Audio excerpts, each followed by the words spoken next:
Well, last night, a group of highly paid media figures gathered in Washington, D.C. to do what they do best, congratulate themselves on being such incredibly good people.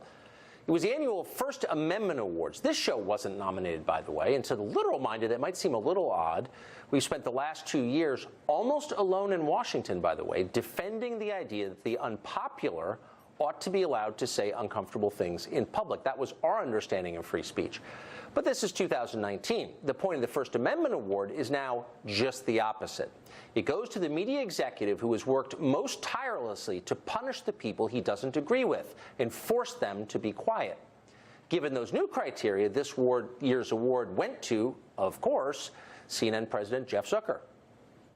The day that we allow those in power to determine who gets to ask them questions and what kinds of questions we ask, that is the day that this dinner ceases to exist.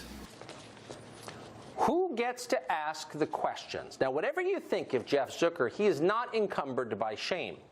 Keep in mind that it was his network, CNN, that argued in public that Fox News should not be allowed to ask any questions of the candidates in the Democratic primary debates. That just happened.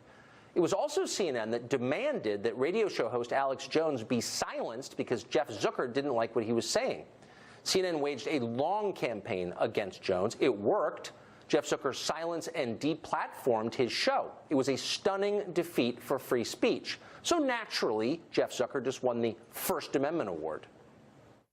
Whether you like Donald Trump or you dislike Donald Trump, the one thing that I think we can all agree on is that Donald Trump has made American journalism great again.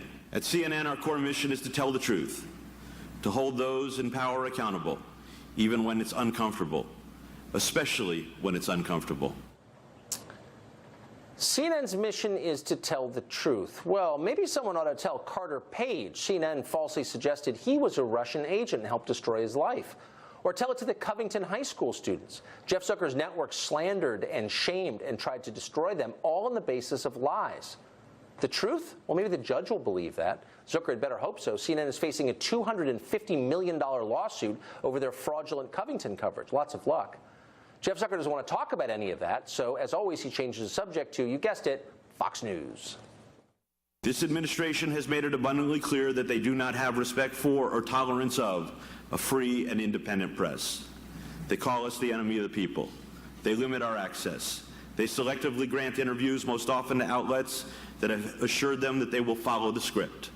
Quite literally, they put our lives at risk with their words and their actions. Fox News follows the script? Right.